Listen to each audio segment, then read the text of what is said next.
All right. Well, aloha kakahiaka, everyone. I'm Peter Kay, and today is February 4th, 2022, and you are part of the Aloha Friday Hawaii Real Estate Show. Welcome. And we actually have some early starters over here. Let's first get into my friends over here. I'm with Dylan Nonaka, who's visiting. Dylan Nonaka, who's on the Big Island, visiting us virtually. Dylan Onaka, who's on the Big Island, and Scott Startzman, who's on Oahu. Welcome, guys. We got some early risers. Jim Stevenson has once again reclaimed his spot as the first guy on the show. Jim, God bless you. Not 15 minutes prior, he kind of put this one in here.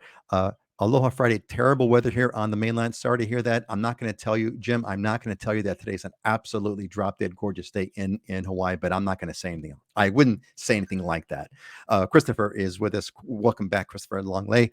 Aloha kakahiaka. Everyone's getting. Can I take credit for starting a little trend of the aloha kakahiaka trend? I mean, not that I've invented the phrase by any means. Anyway, hey, Scott, let's go counterclockwise. Scott, give us the update on Oahu. What's the background is stunning, Scott. It's a perfect site. It's a perfect background. Yeah, I don't think there's a cloud in the sky today. I mean, it's literally, well, I guess I can be the one to say it's perfect weather out here. You don't have to say it. But it's one of those days. I mean, I went for a run around the park earlier and to go work out down at the pull-up station, and the air was cool, but there's not a cloud in the sky. It's like perfect weather. You look up on the Ko'olaus, you can see all, the entire mountain range, all the ridges going up and whatnot. It's stunningly beautiful, and the temperature is perfect. You still got a little bit of cool air, so it's not overly hot, but yet the sun's out. It feels good on the skin. You feel nice and warm on the skin from the sun. Well said, Scott. And I hope you all, if you got your sound turned up or if your sound is good, I hope you're all hearing the doves in the background. I've got them. It's kind of funny, Scott, because they're tweeting it at my house, and I'm hearing them on your house, and I'm hearing it at mine, and I don't know who's who over here. Before we go to Dylan, I want to say hello to everybody else who's joining us over here. Auntie Joyce is back. Aloha to all. Welcome back, Auntie Joyce. Love that you're here. Patrick, all the regulars are kind of all showing. Hey, Patrick, how's it? Good to see you, buddy. But Patrick gave us a quick weather report. That's what it's like right now in Raleigh, North Carolina. Scott, isn't that like near your stomping grounds or something like that, right? Aren't you near that area? Yeah, I grew up in Charlotte, and then I went to school in the mountains in North Carolina. My parents are in Winston-Salem. I got friends in Raleigh, so I got a whole Okay, bunch of people back there. that's what I thought. And Jim, where's Heidi? We don't know. I think Heidi. I think she's having some technical difficulties. We hope that Heidi's going to be here, and we can't wait to bring her back into the fold. I'm sure she'll be here. She's not left any permanently or anything like that. Mark Whitehall. Mark, welcome back. Mark, good to see you, buddy. Mark is an Islander Ohana alumni. Great to see Mark and Bernard. Welcome back, Bernard's back. Welcome back. Hello, Scott. Yep, Scott is. I'm glad to see you guys have connected. Corey, aloha. It's Friday. It is Friday, man. Thank God it's Friday. TGIF takes on a whole other meeting in Hawaii. Dylan, I'm sorry. Hold on, Dylan. We're going to get 70 degrees. Patrick, if it's 70 degrees, it's time to, wash the car, go out in shorts, and you're all set, right? Hello from freezing Minnesota, Marco Margilis. Man, Minnesota, you're second to Chicago. Just kidding, you're colder than Chicago over there. Aloha from Portland. 13 days until we arrive permanently. Awesome, Jan. That's fabulous. Good, congratulations. All right, that's the quick lineup. Dylan, give us the update. Like the shirt, dude. You got like new digs there. What's the new background? What's going Oh, on over this there, Dylan? this is my off this is my office studio. Usually I'm at home, and so it's similar but different. So yeah, I'm at the office today. I had some stuff to do in town, so figured we shoot the show from town today. And yeah, this is a Monohe Ali'i, so another local designer, and I like this one because it's like I don't even know what the difference in materials are, but I know that this one, when you dry it, you don't have to iron it. It just comes out perfect, ready to wear. So that's important to me. So That is my criteria. That is my criteria right there, Dylan. Is yes, that anything my new requirement is it has to come out of the dryer and I gotta be able to hang it up and then use it. yep, If I yep, got to iron the darn thing, forget it. I am not yep. doing it. Not doing it. Dylan, it's looking good, and the mic is sounding great too. By the way, uh, let's see who else came in here. Ray jumped in. Hey, Ray, welcome back, Ray. Aloha from Washington State. Ray, we're really happy that you are here with us. Let's see. So normally, it's 10 o'clock. Let's rock and roll. Normally, we would ask Heidi about her coffee, but Patrick is digging the shirt. Right, Patrick. It's kind of a here. Let's zoom in over. It's kind of a cool shirt. I kind of like that pattern. What is that? Some kind of a fern design? What what is that? I Dylan? think so. I think so. I don't know exactly. Again, my wife buys these, so I can take no credit for the selection. That's I right. just pull them out the closet and wear them. So That's right. You just say, thank you, dear. Thank you for the shirt that you ordered from me. I'll put it on and tell me what you think of it. And then that's all you do. Daniel's back with us. Aloha, Daniel. Welcome. Aloha, Daniel. And Val, happy Aloha Friday with the Shaka. Absolutely awesome on Aloha Friday. Look at that. I got to show once again, Scott, thank you, Scott, for giving us this live background right behind you. What's cool about your shot is that you got that nice blue in the upper right-hand side of the screen here, which is catching the nice blue, the blue piece. So that's kind of cool. Not a lick of wind blowing either. I mean, those palm trees are about as still as can be. And surf's up on the South Shore. There's a swell that just bumped in that's like 3 foot local, so it should be about almost head high today. Oh Should be man, fun. that is a winning combo, man. Light winds on the South Shore. That's glassy. Auntie Joyce says the shirt matches the background perfectly. Right, that's what I was thinking. Right, Auntie Joyce is like it's just like Dylan. It's as if you planned it. It's almost like you thought that through actually before you showed up. And of course, God bless you, but we know that you didn't. I did not. Yes. And Scott is Daniel's asking if that's a Ren Spooner. I don't know. Is that the Yep. Ren? You Daniel. I probably got 35 Ren Spooners. That's about all I've ever bought. So That's it, man. Ren's the one. And Auntie Joyce agrees. Scott's got a good shirt on. Also, credit where credit is due. Thank you. Yeah. Thank you, Auntie Joyce, for that great comment. Absolutely. All right. I think it's time. Let's get into our news here, and then hopefully, Heidi, if you're watching, you could join in. But hopefully Heidi's going to join us. But let us move on. We're going to hit some news over here real quick. Quick updates. Let's kind of get into what if we try? No, let's do it this way. Okay. So, by the way, I forgot to mention this at our last show, but I am no longer posting COVID numbers. I think we're done. As far as I am declaring here. Let me put on so you can all see me say this. I'm officially declaring COVID is over. I'm not posting any more figures. I'm not posting any more COVID statistics. It's over. It's going to be coming. It's going. I'm declaring this. I am declaring it the endemic. It's going to be with us for the rest of our lives, and we're done with it. And that's that. So we're not going to post any more numbers. But there was some. So for those of you that love whale watching, I know this was for you, Heidi, but for all of us that love whale watching, who doesn't, right?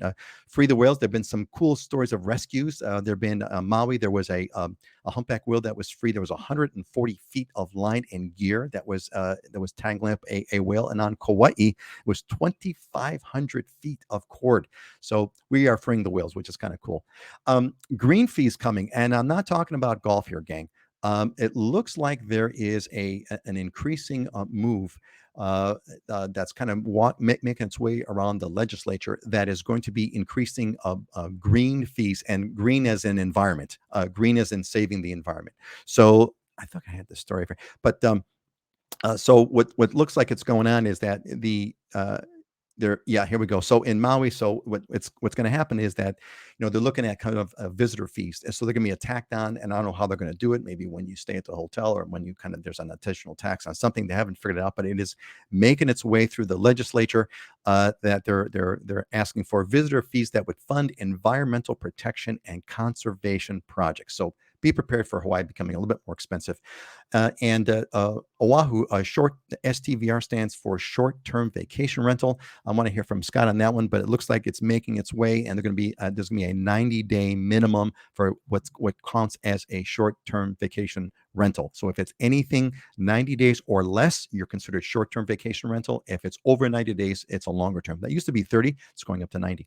Now, there's an interesting part here I wanted to share with everybody. We talked about this Red Hill fuel spill issue. You may have been tracking this, but one of the things that's particularly interesting is that what's going on now is that actually people were thinking that maybe the Red Hill fuel thing was going to people were going to leave the market, or people weren't going to be it was going to, depress housing prices. In fact, the opposite's happening. Housing prices might be going up. And the reason why they might be going up is because that the Red Hill system is going to, right now, they're pumping like something like 5 million gallons of water a day to kind of clean that system out. There was a fuel spill inside the water supply. So they're kind of pumping out 5 million gallons a day. And because of that, they may have to put a moratorium on building new housing, because new housing needs water. Don't have the water because we're pumping it out basically we're pumping it down the drain, literally.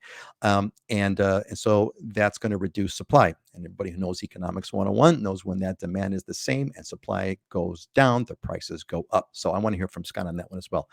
And then, of course, let me zoom in over here. We got perfect weather, except for Saturday's going to be a little bit cloudy. But look at those temperatures, gang. That's the part that blows me away about Hawaii. Look, anywhere on the planet Earth, you're not going to see temperatures that consistent within 1 degree for the whole week, and that's just the way it is. We are lucky to live in Hawaii, and we are living in the Aloha State. Let's go clockwise. Dylan, give us anything, any news, any kind of news, or any real estate market news, anything you'd like to give us an update about on the Big Island. Yeah, nothing too exciting going on the Big Island. Just another beautiful day over here. The real estate news is the same. I mean, it's still crazy. Still stuff going on the market and selling for over asking price. There's really no slowdown. It's really sometimes surprising. There's very low inventory, and I just saw a house come on the market across the street from a house that I sold in 2020, and it was for $800,000 more than the one next door sold for. A little bit nicer house, but very surprising. And the guy I sold the house to said, "Hey, maybe we should buy that one, and I could sell my house to my brother." And I said, "Sure, let me know." And he said, "But it's got to come down on price a little bit." And then I see a full price offer come in from one of my agents, that afternoon. So it's not gonna come down on price. So people are buying everything that's out there. That's an amazing statistic, right? That thing has just not stopped. The train that began with COVID is still running. And I just came back from Vegas last week at a conference, and all real estate experts are saying, economic experts are saying, this is really a 4-year run. We're in a 4-year run, so it's not really going to slow down. There's nothing really showing that, even if interest rates tick up a little bit, which everybody is in agreement is already happening and will continue to happen. Maybe they'll top out at like 4.5%, which is still historically crazy low if you look at it historically. But yeah, there is no end in sight. I heard an interesting concept, right, or interesting perspective is the best deal in the market today is the house you buy today 6 months from now, right? So if you're looking for a deal, just buy anything that's on the market today, because in 6 months it's going to feel like a deal, and then in 20 years it'll feel free, right? But and we've been talking about this, right? This is like the thing that we've been talking about, month after month after month after month. You should just buy now because you're going to feel better about it. A week from now, you're going to feel better about it. But everybody who's waiting, you're waiting for prices to be higher. That's going to be, and that sure sounds like that's the same kind of thing that people say when there's bubbles. And we've talked about why this is not like a bubble, but when people kind of start to talk about those kinds of things, like buy now because it'll be, buy with the anticipation it'll be higher in a few months. That's bubble talk. Although we're not in a bubble, we know that. At least we don't think we are. We don't think we're in the bubble. But that's held to be true. That's held to be true for the last 24 months. Yeah, so we'll right. I would not bet against it. Here, I would not bet against it. Let's put it that way. I would not bet. I would not sell now, thinking that I'm at the top of the market. That is for darn sure. Well, and here's a really interesting perspective that I heard. Also, it's all about perspective. Is the conventional wisdom is we've been in a seller's market for the last 24, 12 months for sure, 24 months pretty much. But really, it's been a buyer's market, because if you were a buyer in the last 24 months, you've reaped all the benefit. If you sold in the last 24 months, you lost money, you lost equity, right? So the real beneficiaries of the market the last 24 months have been buyers, not necessarily sellers. So in the conventional wisdom, yes, it's a seller's market, but a seller who sold 6 months ago probably lost $20,000, $30,000, $40,000 in equity if they had waited, right? So the buyers are the one that have been reaping the benefits. What? So we've had a few. If any one of you that are watching right now have bought within the past 2 years, can you kind of give us a comment to confirm or deny what Dylan is saying? Do you feel better that you bought, within the past 24 months? If you did, pop it in there. We got a couple of comments here before we get to Scott on Oahu. So Scott, I think Daniel's trying to catch up with you. He's got 20. You said you got like 30 some odd shirts, rinse spooners. He's got 20. So he's making making his way up there.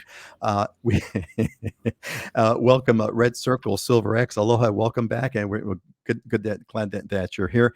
We had Daniel. We had a house that went for nearly 1 million over asking. That is amazing. That is crazy. 1 million over asking. Things are nuts. Yeah, indeed. They are nuts. And we have a great friend who's joined us, Joan Valentine. Joan is an Islander alumni Ohana member, the Islander Ohana alumni. And Joan, great to have you back with us. I met Joan in person. It was great. We had a great time. We went to had this amazing experience. Went to the Makapu'u Lighthouse, and it was so cool. I planned it. It was just right where it was one of these days where it was a full moon, and it was a sunset, and 10 minutes between the sunset, there was a moonrise. So we went to Makapu'u Lighthouse. It was amazing. We saw this incredible sunset going down below Coco Head, and then we turned our heads around 180 degrees, and boom, watched the full moon rise. It was amazing. It was incredible. We got a comment here. Mark Whitehill. Yep, bought in July. Mark, if I'm not mistaken, bought with Scott. Scott helping you. Yep, bought in July, and it's already way up. Excellent. Great to hear that, Mark. I'm so glad that you guys made that move. And JD Reynolds is back. JD, welcome. Aloha. It's Po'alima. I don't know what Po'alima means, but I hope I pronounced it correctly. Scott, give us the update on Oahu news, short-term vacation rental comments, anything you want to speak to about Oahu market news, etc. Yeah, the short-term vacation rental component passed. I had heard the rumor that at least they adjusted it to 90 days, but I've kind of said my piece on it. The main thing is that if you're in resort zone, Waikiki and the resort zoning components where you can do short-term rentals, you're not affected. It's for residential apartment zoning, anything outside of the resort zoning. So where if you had a condo before or a house in a neighborhood, you could rent it for 30 days at a time. That was the minimum. It's now bumped up to 90 days. So they had over 200 people testify against that bill, and they still passed it. So it is what it is. The interesting thing, we go back to this, and I'd love to hear what Dylan knows. I'm not even going to touch really on the standard market, other than that we have 387 active homes on the market right now. We started off January right at the beginning in December, which is a slow time, at 395. So we've even lost some. I was hoping we were going to get back into that 450 range at least. So we have very little inventory, but I did a deep dive because I want to change it up. Every status quo on the regular market, nothing's changed. Inventory is really tight, a lot of buyer demand, and prices are going up significantly. So I'm going to give you the luxury market side. 2 to 3 million sales for 2021 versus 2020 are up 162%. In the 3 to 5 million range, number of sales are up 135% from the previous year. Inventory is down 63% in both those categories. Prices per neighborhoods are up 20 to 25%. In the $5 million and up range, sales are up 60% and inventory is down 42%. So across the board, you see it from every price category, number of sales, everything, price is up and inventory is down. And I looked at the international foreign buyer investment as well. In 2018, Japan sales were 400 million in sales volume. We're at 100 million now. We just hit 100 million. We were at 50 million in 2020. So we bumped up, but we're still nowhere near. So we don't really even have the foreign investor back yet. So that just kind of gives some perspective on a different look at a different portion of the market. Same story. Dylan, you want to comment on that? Any kind of, I'm sure how about the 385 listings on Oahu? That's still a mind blower to me. You're muted. Yeah, it is mind blowing, because on the Big Island we have 417. So literally with 20% of the people, we have more homes listed than all of Oahu. The difference is Oahu. I just want to to point that out to everybody. So on the Big Island we have 417 listings. On Oahu we have 385. Oahu is a population, give or take, of 1 million people, and Dylan, on the Big Island is what, 200,000? How many? What's the population? Just under 200,000. Yeah. Okay, so 200,000 versus 1 million. That's just to give you an idea. It's 5 times the density. The big difference though is if you add in condos, right? There's a lot more condo listings on Oahu than there on the big. Like we're down to like 60 condo listings on the whole island on the Big Island. So yeah, it's definitely still low. You know, that number is normally, that homes number is normally around 1,000, 1,300, kind of floats in between there, but it's been down below 500 for 12 months. You know, so this is not a new thing. But again, some perspective shifts, right? Is we complain about the lack of inventory, and it's definitely a obvious thing, right? We're definitely low inventory, but if you look at the number of sales, right, and Scott just alluded to this, if you look at the number of sales and we look on the Big Island, you know, normally around 5,000 properties sell every year. Last year, 7,700 properties sold. So there's no lack of inventory. There's plenty of inventory, right? Stuff's coming on the market and stuff is selling. So the inventory is just, the problem with inventory is that it's just not staying on the market very long, right? So it feels like there's nothing there. But the reality is there was 50% more properties that sold in 2021 than the previous year, right? So there's plenty of inventory. It's just a matter of, are you out there to scoop it up when it becomes available? Boy, that's really revealing. That's really I mean, that really tells me. Well, here's what it tells me. It tells me that the supply demand price curve has not been hit yet. In other words, people are still, it's still, the property is still, quote, cheap, so to speak, right? It's still, quote, cheap. And that's why it goes back to no bubble, No right? bubble, right? I mean, right. It's still cheap. because the demand is there and it's soaking up every bit of supply that comes on the market, no matter what, you know, where it's at, what price it is, it's continuing to get bought up. So it is continuing to get bought up. Yeah, that is amazing. We have got, go ahead, Scott. Yeah, no, I was going to also say, you know, I looked back at those 2006, 2007 numbers for us on Oahu. We did 12,500 units, that's condos and single family homes for sales. And there was less inventory then, meaning, you know, there's been new subdivisions, new condo high rises that have been built in that time frame. So we would have the potential to have more inventory now. And we hit 11,200 last year on total number of sales. So we're not, from a number of sales side, we're still not back to that 2006, 2007 market. So it is hot, but there's obviously still upward movement to go if we really needed to go on that sales capacity side. Yeah, that's crazy. We had a couple of comments that have popped in over here. First of all, Tom is back with it. Hey, Tom. Tom is from the UK, if I'm not mistaken. Tom, welcome back. Aloha, everyone. Jan gave us a comment here. Great. And this is great. I love this, Jan. I purchased a townhouse on the Big Island in February 2021. Townhouses in that same complex are listing now at almost 50% and selling for more. So there you go. So Jan, are you glad you bought? Yeah, let me answer that question for you.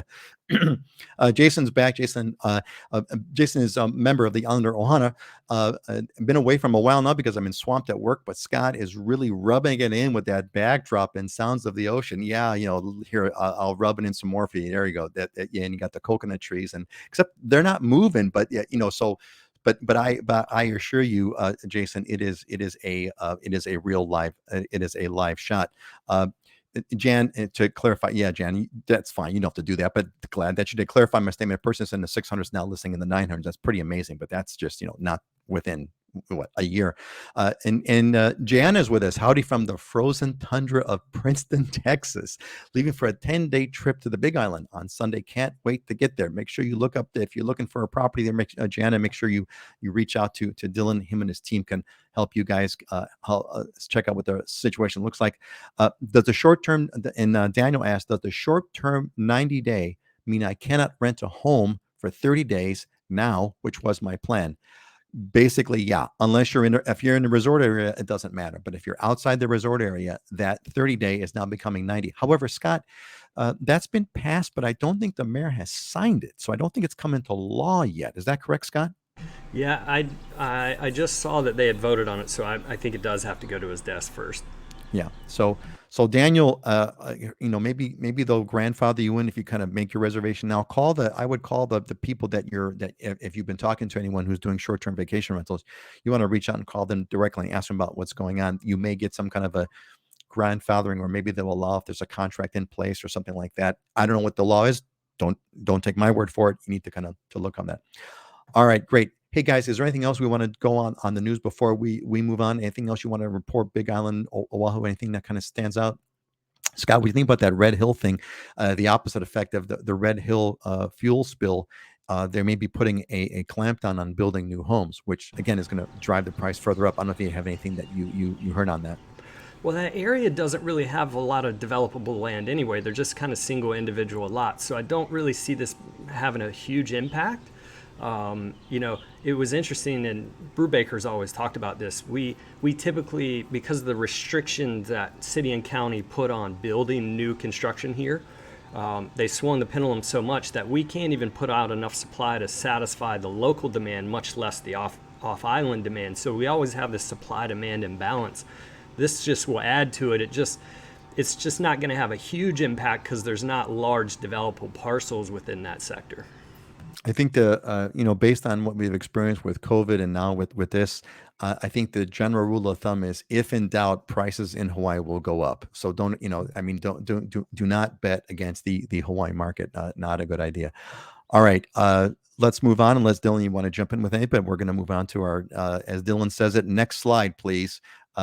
So gang, look, I'm going to give you all a pitch here. If you're not already on the newsletter, if you didn't get an invite, if you came here without getting an invite on the newsletter, it probably means you're not on the newsletter. So get on the newsletter. Go to livinginhawaii.com. You'll have something either pop up or you just scroll down the homepage. There'll be a puka. A puka is a hole, a place, a spot. There'll be a puka for you to put in your email address. Get on the newsletter so you won't miss a thing. We got, videos go out, pictures go out, stories, etc. You want to get on that newsletter. All right. So guys, you know what I was thinking about? And I want to say, oh, there's Heidi. There's Heidi. I was just going to say, I didn't see you on the scroll bar there, Heidi. I don't know how long that you've been waiting patiently. I'm glad you're here. Welcome, Heidi. Oh, thank you, Peter. I just got on, so entering the show Island time. My apologies. There were some technical difficulties, but super excited to be here and good to see everybody. And yeah, just jumping in right now. So I don't know what I missed, but that's all right. Well, here, I tell you, we missed you, Heidi. And if you missed Heidi, pop it in the comments. Are you glad Heidi's back? Pop in and give us some comments about your welcome Heidi back, everybody. Heidi, well, I guess the question is, before we move on, is there anything on the Maui news? I talked about there was a whale that was freed. That was a whale that was tied up in all kinds of 120 feet of rope or something like that. We freed the whales in Maui. Any Maui news you want to report on, either that or on the real estate market side and things of that nature, Heidi?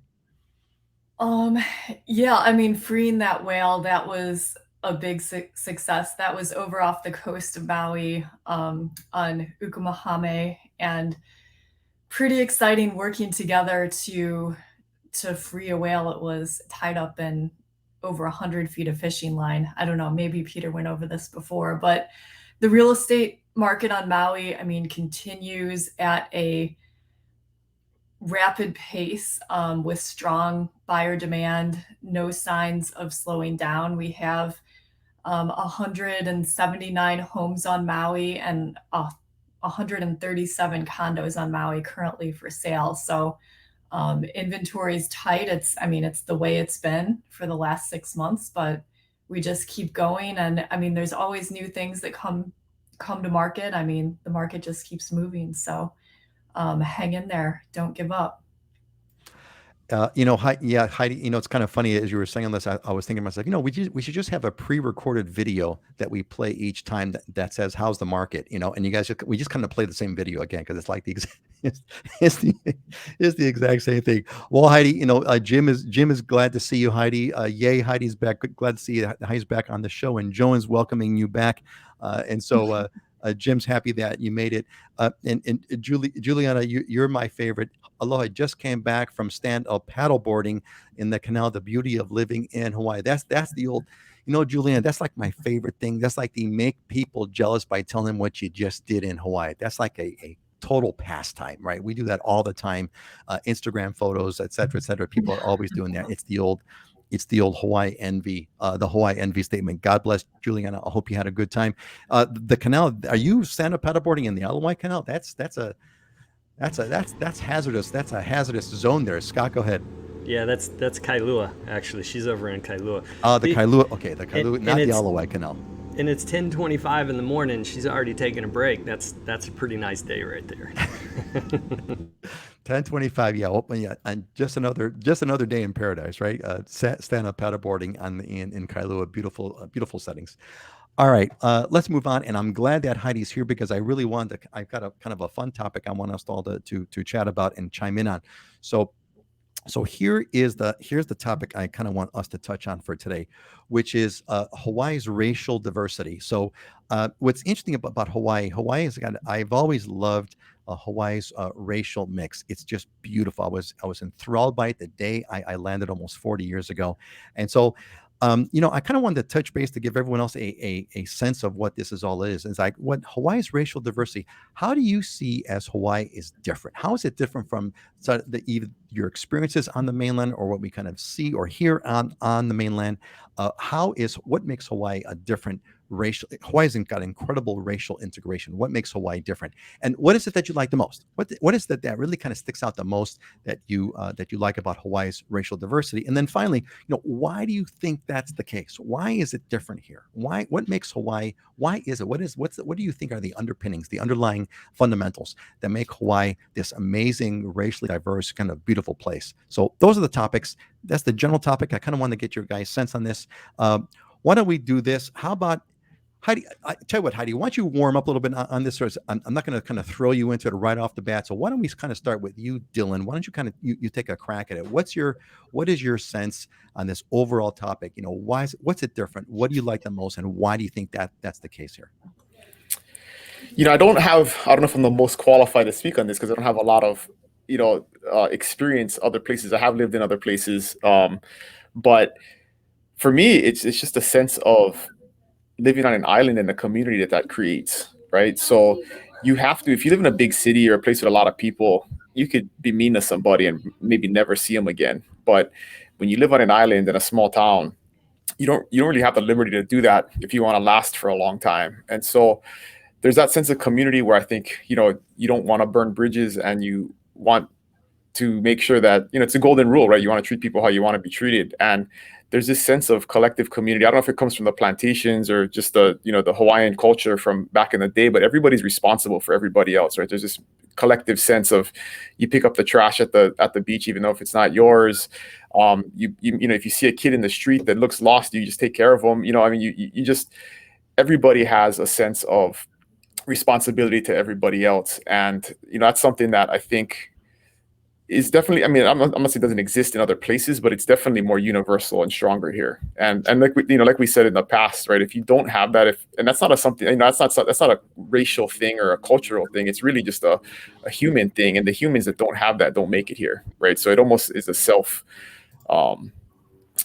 weeding out process with the community here. Is if you don't have that, it just, if that doesn't appeal to you, you don't last a long time here. Yeah, I think that's a really, really good point that you bring up. I think it's the fundamental part of island living. It's a fundamental part of what you got in a small, tight island community, which is a kind of, no matter how big or small Hawaii may feel, it's a tiny, tiny, tiny place in so many ways. Scott, what's your take on this topic? Yeah, island living in the tropics in and of itself is going to lend itself to a slower pace, a more relaxed pace, a more, enjoy the weather, enjoy the environment that you're in. But then when it comes to the racial side of it, I haven't been to a place where it's such a cultural melting pot of a number of different races that are all together. And I'll never forget when I moved out here a couple of years later, I went back to Charlotte, North Carolina, and my soccer coach from high school happened to say that Hawaii was one of his favorite places. This was over 20 years ago, because of the number of races living together in harmony, that we don't have a lot of racial tension. And for me, I've always told people, and this is a part of the reason why I'm here, is I feel like it's as close to living in a foreign country as you can get without leaving the U.S. And in doing so, we had so many immigrants from the plantation days and things, and still do, that we have so many different cultural,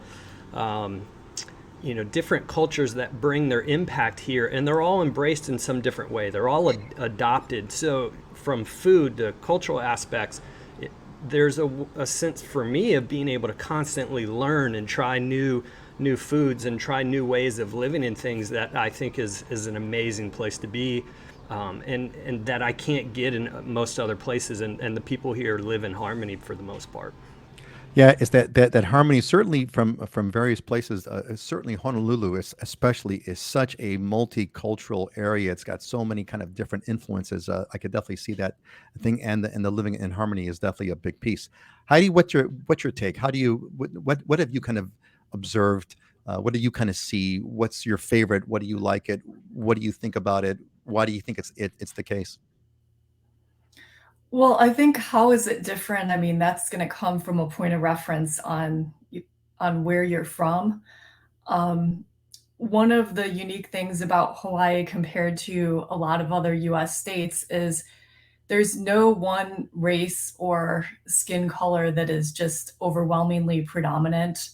Um, on Maui, for example, the census data shows, I mean, about 30% Asian, 30% white, and a little over 30% mixed race and Pacific Islander. So it's it's really a mix of people from different cultures and heritages, and even people who are are white. There's Portuguese, there's um, Hispanic, white people from California. I mean, it's kind of a mix of people. I recently helped some clients purchase a home here on Maui, and they were raising two young boys who were mixed race, and they were just so happy to move here because they came from a community, a really nice suburb in Oregon, and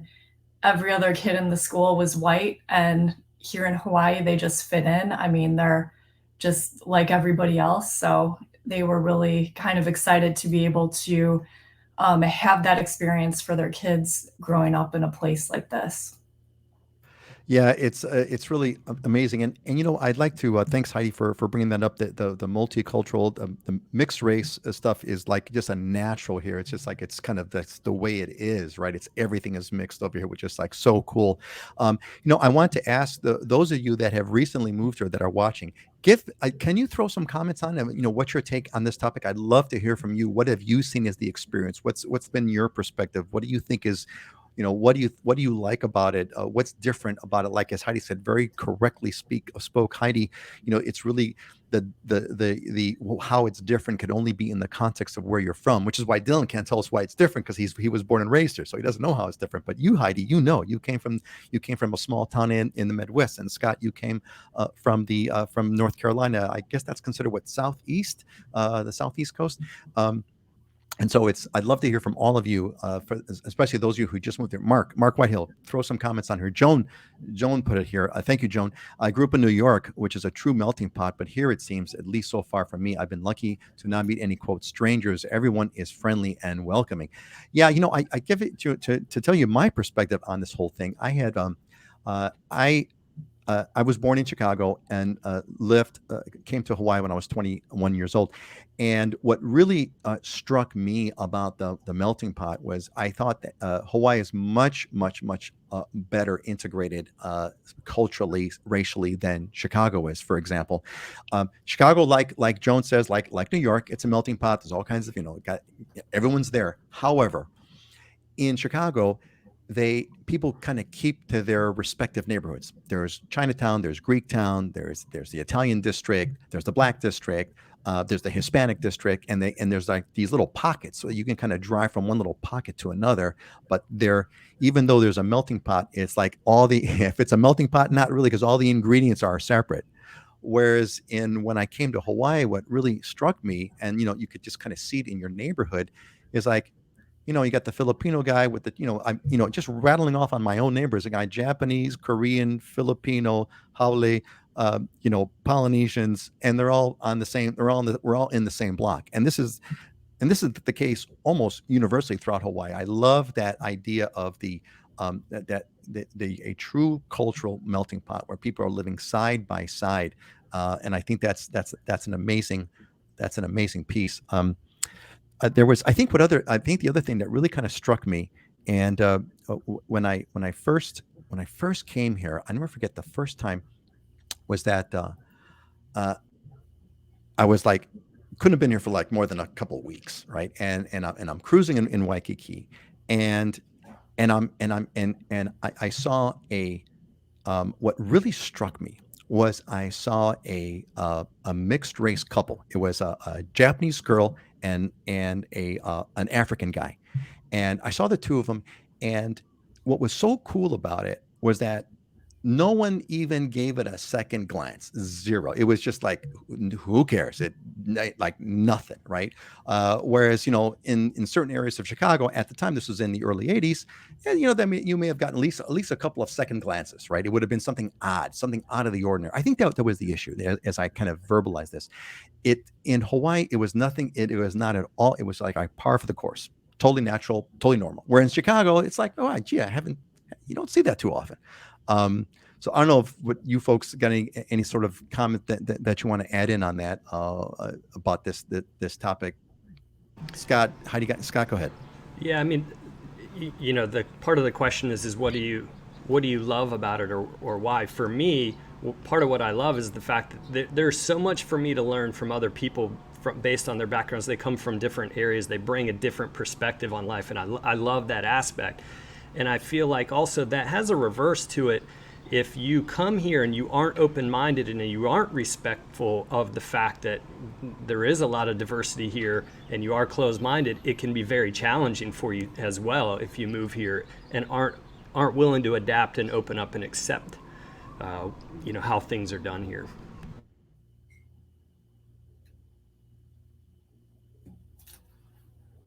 You're muted, Peter. Thank you, Scott. Ray, thank you, Ray, for putting this out there. Ray says, I spent 6 years with the Army on Oahu years ago. Love the people, culture, and way of life so much. We finally bought a condo when we're in a position to do so. I'm so glad you did. Next week, awesome, Ray, terrific, excellent. Welcome. Good. Glad to hear that. That's what it is, man. And Dylan, I think to your point, I think there is a big piece of the island culture, and I got to believe it goes down to to the host culture, the native Hawaiians that kind of got the whole ball rolling. To live on an island and survive when everything has to be essentially sole sourced, right? You can't import anything because that's all you've got. You've really got to help out. You've got to help each other out, right? And you've got to have this sense of family and community, and you have to look out for each other for your own survival. If not a selfish reason, it's for your own survival. And I think that very thing, and the other part, Dylan, what you said, and this is very true.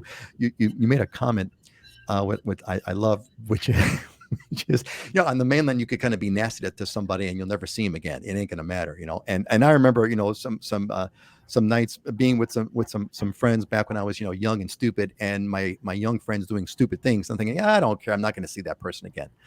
Not the case in Hawaii. You're probably related and you don't even know it.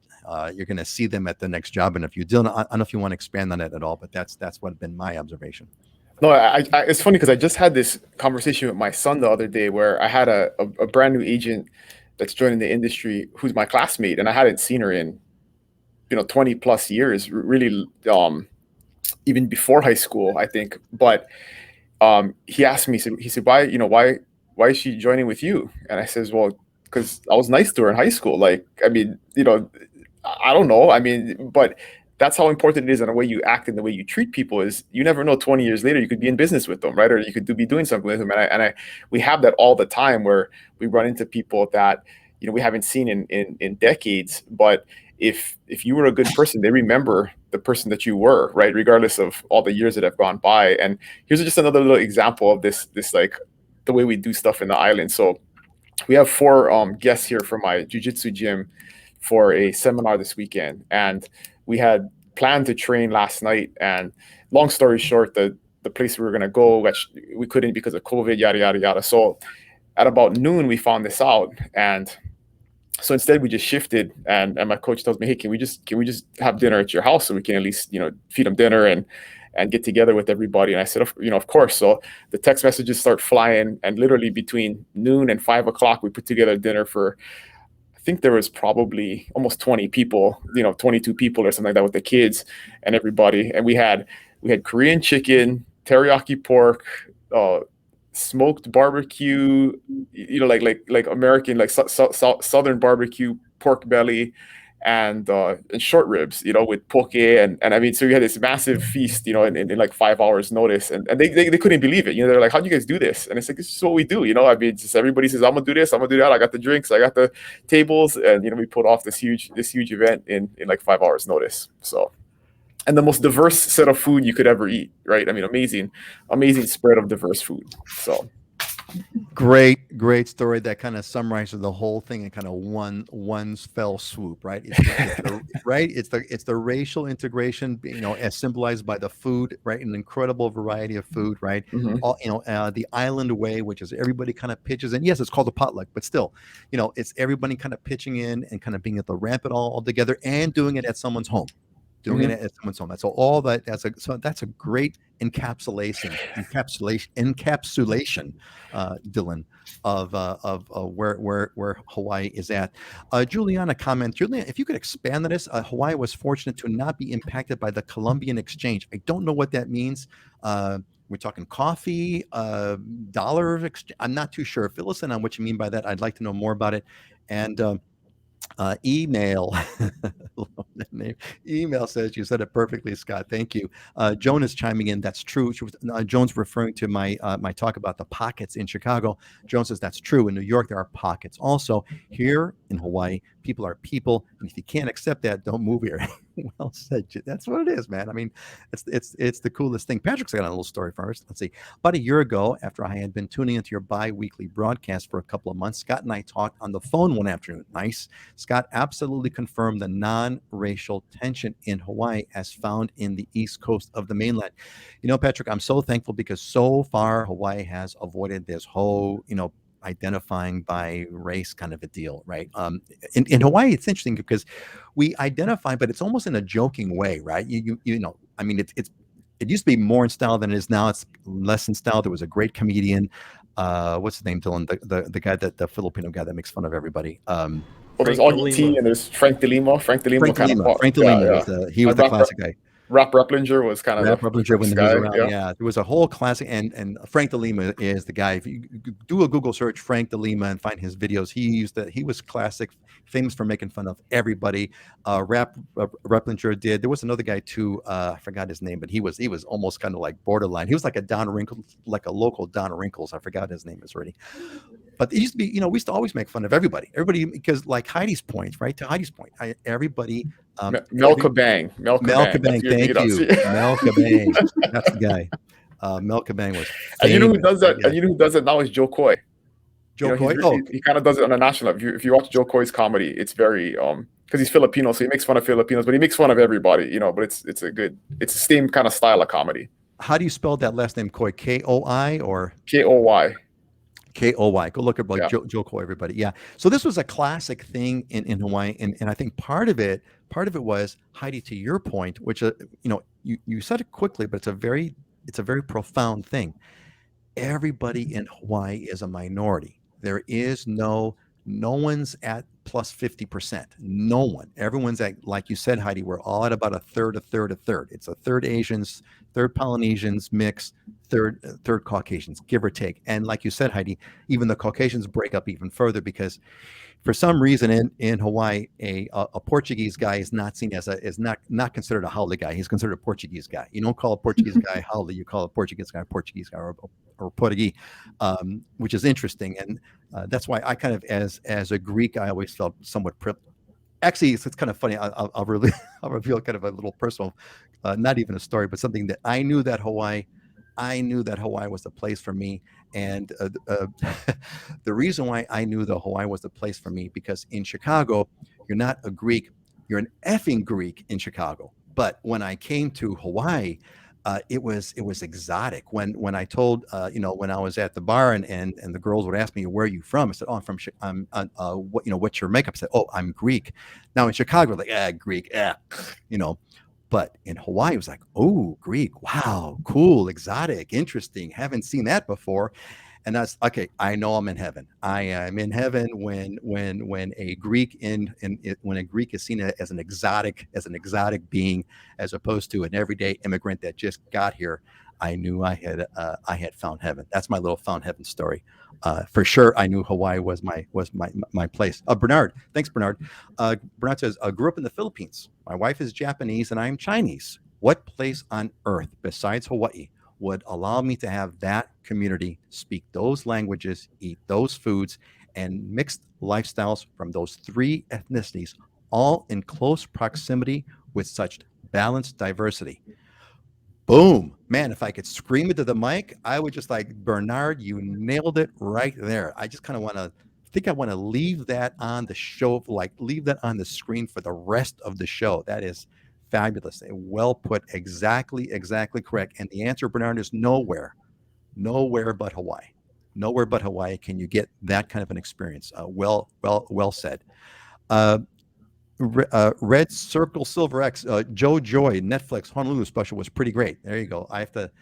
I canceled my Netflix subscription, but when I renew it, I'll get back into it. I realized there's no point having multiple subscriptions if you're only watching one series. So right now, my wife and I are going through a series and on HBO Max, and when we get done with that, I'll go back. Excellent. Joy on Netflix. When I renew my Netflix subscription, I will get that. Jason, you're a Greek in F. I'm a Greek. Yes, that's exactly right, Jason. Well said, buddy. And Joe Coy, sorry, there you go. Thanks for the spelling on that. Excellent. And David, completely not related to the current conversation, but I have to ask what the initials mean after everyone's name. Evcharisto. Wow, put a little Greek in there. Bravo. Bravo repedakimu. The initials are related to their real. Let's just real quick. What they're related because they're realtors of some type. Real fast. What do they mean? I'm not going to tell you. Let's go clockwise. Dylan, then Scott, then Heidi. What do the initials mean? Dylan, you're muted. Broker in charge. Broker in charge. Scott? Realtor associate. Realtor associate. Heidi? Realtor broker. There you go. That's what they all mean. All right. What's complicated is like every island has a different abbreviations and stuff too. So it can vary, like like RA on Oahu is RS on the Big Island. It's crazy, but it's just vegetable soup for or alphabet soup for real estate. It's alphabet. There you go. It's alphabet soup for saying I'm in the real estate business, essentially. And you guys are doing because there's some sort of a legal requirement, right? Whenever you kind of talking about real estate, you have to kind of disclose it or whatnot. So yeah, Daniel, you are welcome, buddy. Hey, speaking of real estate, it's we're coming around the quarter of the hour.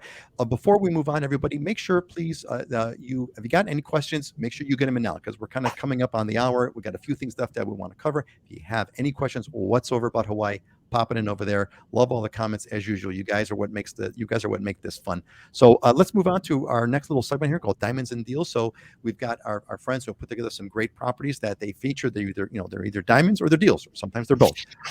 So let's get to the first one here. This is Lower Wai'ehu Beach Road in Wailuku, Maui. Half-acre gated beachfront lot with cottage and 2 water meters. Not one, but 2 water meters for the low price of 1.5. Heidi, let's hear it. Well, this is direct oceanfront, direct beachfront land, a little over half an acre. There is a small home on the property it's an older home, but it was just completely remodeled in 2020. And you can see the picture of the kitchen in the top right-hand corner. The home itself is 1 bedroom, 1.5 bath, just 748 square feet. But then the picture right below it, you can see the outdoor kitchen, which is probably another 748 square feet. But really the value in this lot is you could live in this cottage and build another home right in front of it, right on the ocean, or do a host of different things. The zoning would allow for it's interim zoning, so you could have an agricultural business, school, medical facility, duplex. I mean, there's just a lot of different things the zoning would allow here. And yeah, I wanted to show the picture of that outdoor kitchen, which is about as large as that cottage. So I thought that was cool. That's totally cool. We had talked about that previously, that a large part, what makes one of the things that where Hawaii properties are very different is that you live an outdoor lifestyle, and this includes having an outdoor kitchen. Heidi, I got to tell you, for 1.5, you said this is beachfront. This seems extraordinarily cheap to me. Like this is like really, really, really low price for a beachfront half acre. What's driving? How come this price is so low? I mean, it's kind of the area it's in, and there were definitely, there are definitely some things to look into. I mean, before you were gonna embark on a building project, but happy to get into the details with anybody who wants to talk about it. Yeah, it seems amazing. We got real Red Circle Silver X says my wife and I are looking to land on the Big Island Hamakua coast. What kind of inspections or property related issues should we be looking out for? What kind of empty lot checklist should we have? Let's cover that when we get to Dylan's property. Hold on a second. Thank you, Red Silver, for asking that question. Let's see who's next on the thing here. We got let me move it this way. There we go. Palm Villas listed for 465. Is that you, Dylan? Is that you, Dylan? That's me. Scott. Yep. Palm Villas. Let's hear it.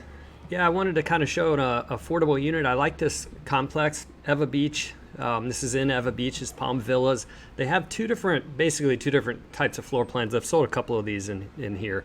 The ground level, as you can see, has the larger lanai space. You can have a little bit of grass in there, or you've concreted it all the way. This is an upper floor unit, been renovated, 2-bedroom, 1.5 bath, 716 square feet. And as you can see in the middle picture on the left-hand side, the complex has a pool and kind of barbecue area and stuff. So this is about as affordable on the nicer, relatively newer construction side here on Oahu in kind of the urban stretch area. So if this is pretty much would be kind of your entry level townhouse price point. So I kind of wanted to show this side of things for now. Scott, this I hope this gives you folks hope. 465 is what the median price of a single family home is about $1 million, but this dare we say this is affordable. So Scott, thanks for bringing that one in. So let's see here. I got a couple of questions up here, but we're going to hold off. Dylan, why don't you, Dylan, give your property first, and then we'll go back to the question that Red Circle Silver gave, and I think I've got your slide as well, Red Silver. So Dylan, what is this for? This is perfect for Red Silver. This is 6 acres in Kalopawa, which is right kind of near Honoka on the Hamakua coast. So 6 acres, got this huge house. You have actually a 2-bedroom ohana disconnected from the house, also backs up to like 100 acres. So you'll never have anything on that side of you. All of the lots in this area are 6 acres or bigger, so you don't have any real neighbors nearby. But yeah, 1.6 million for a compound basically, and very nicely done inside. So if you want country living on the Hamakua coast, this is an outstanding option. This is insane. Red Circle Silver. You don't have to do if I'm not mistaken. So let me kind of flip this real. So, well, first of all, let's talk about this property, Dylan. This is insane. I'm looking at 6 acres. I mean, I love seeing the. Thank you all for we don't plan this out, but the contrasts are amazing, right? So what do you want for 1.5? Either you can get like the beachfront property in Maui with the small home on it and the outdoor kitchen, or you can get the 5-bedroom, 5-bath on 6 acres in Hamakua, or you could buy 3 townhomes on Oahu. It's got all for the low price of 1.5. Gang, this is Dylan. The flooring of that kitchen looks amazing. That looks like some sort of a koa floor or whatnot. I don't know if it's koa or not, but it's beautiful. Yeah, I think it's real hardwood wood flooring throughout. Yeah. And back to the question about buying land on the Hamakua coast, you really need to. There's a lot of questions you need to ask, and you really need to be talking to somebody who knows what they're doing, because there's a huge diversity. We've talked about this before with buying land, where the pricing doesn't make any sense, right? You can look at 2 different lots that look very similar but have very different prices, and there's all kinds of things that go into that. Is there infrastructure? Is there water? Is there electric? What's the access like? How buildable is it? Do you need to do a bunch of grading? I mean, there's all of these questions. So when you look at land objectively kind of online and you haven't taken that second level look at the actual details of the lot, there's some things that can very vastly affect market value. And so, yeah, reach out. Let's have a conversation. You know, I can give you a list of things to start thinking about. But really, it's hard to shop for land from afar. You have to be here. You have to go look at it, put your boots on, go walk around it, and really get a feel for, is it, you know, what do the views look like potentially if you're going to build? I mean, there's all kinds of things that it makes it really hard to. You can shop for a house, you know, or condo from the mainland, especially if you're familiar with the areas and the complexes. But with land, it's difficult. You know, I'm taking a guess. Red Circle Silver X. Let me know if this is the right slide. If you submitted this one in, it's similar. It's from River of Los Angeles. Aloha, we're looking to buy land on the north side of the Big Island. Are we allowed to put a prefab modular house instead of a traditional wood frame construction? Are there any building codes or common code restrictions along the Hamakua coast that may be a barrier to a prefab home? It's not going to be a tiny house on a trailer, but a traditional house, foundation style on building. What do you guys think? There it goes. Red Circle Silver says, haha, not me, but my wife. Okay, I caught it. I got the hint. So Dylan, you basically kind of said, look, there's a lot of things you have to do. You really want to get a hold of a professional. Is there anything you want to comment on specifically here on prefab versus wood home, et cetera, on this topic? That's a loaded question because there's so much that goes into that too, right? So what you want to do is make sure you get somebody on the ground, architect, building consultant that knows the county code, because at the end of the day, it's what the county is going to approve. You may or may not have CCNRs in a specific neighborhood. Many pieces of land on the Hamakua coast will not have CCNRs, so that's not going to be a barrier. But what you're going to build has to be approved by the county, right? And until you ask the county, hey, this is what I'm going to build, is it okay? You don't really know. I can't tell you for sure. There's lots of different types of prefabbed homes, right? And is it up to code? Where did it come from? What kind of materials is it? Those are all the kind of things that the county building department is going to have to review and approve before you'll know for sure. Yeah, thanks, Dylan. So Red Circle, in the comments, in the description of the show, you're coming on YouTube. There's a link. Click on the link. It'll take you to a form. Love to hear from you. Go ahead. The little piece I always inject to this, right, is when people have a great idea that's going to be super cheap, they think they're the first one that had it and nobody's doing it yet. And you're probably not the first one. And there's probably a reason why people aren't doing it. There's a reason why people aren't doing it. Like the tiny homes question that we get a million times, right? We get a million tiny homes questions, right? And yes. it's always the same. And we've gone through how complicated tiny homes are and that whole thing. So and you're not going to save a darn thing with a tiny home. Scott, we got one for you here from American Asian couple. How do we remedy the issues living in condo when resident manager does not do their job properly? Who is the higher level we need to get in touch with in Waikiki? Scott, how would you respond to that? Yeah, well, the resident manager works for the board for the association. You, if you're an owner, are a member of the association. So I'd go to the board first. Then you can go to the property management company as well, who helps out, because you're going to want to document some of these things and do it via email. And if you do it with the property management company, then they'll document it as well. But the resident manager works for the association, so that's the above step for you. It's going to the board. Go to the board. I was once a board member, actually board president of a condo association, and when people would come to us, we would take their request seriously. It's not that it's a tiny community; it's a little condo. Go to the board, find out who the president is. Go to the board president. Don't mess around. Go right to the board president. And say, hey, da da da da da, and show up at a couple board meetings. Usually, those board meetings you can attend them. You can't participate because you're not a board member, but you can participate. Gil, welcome back, Gil. Gil A says, I read an article that there are 31 million more millennials now buying homes. With that said, what does the data show as the types of new home buyers in Hawaii? I don't know if you guys have any data on that. Do you guys have any feedback on that? Or who's buying the homes? Is it millennials? Is it any sense? Just empirical? All of the above. I mean, you got people moving, transitioning here from the mainland, and it is an expensive place. If you're coming here from out of state, to buy a single family home, you got to have some decent disposable income. And because rates were low and things started moving, we get plenty, the younger people are moving into the house buying or townhouse buying or condo buying typically is the first step over here and moving their way up. But yeah, it's everybody. That's why we got so many buyers and so little inventory. that's what's snatching it up. Anybody else want to comment? Just kind of jump in and kind of say that. We're gonna move on because we're almost out of time here. Let's see. Patrick gave us a nice comment. Thanks, Patrick. Mahalo, guys, and Heidi. Another great program. Look forward to seeing you all again in 2 weeks. Look forward to seeing you too, buddy. And Alex, welcome back, buddy. Sorry for getting in late. Yeah, nothing to be sorry about, Alex. Nothing to be sorry about. All right, let's go to our we're going to roll this up over here and go to our closing. Let's pop up our closing thought, our closing thought slides. Let's kind of hit this one here. This has got to be Dylan. Go ahead, Dylan. Start us off with it. That's not me. Who is this one? Okay, Oh, that was me. Good, Heidi. Go for it. Go for it, Heidi. Let's hear it. If you always do what you've always done.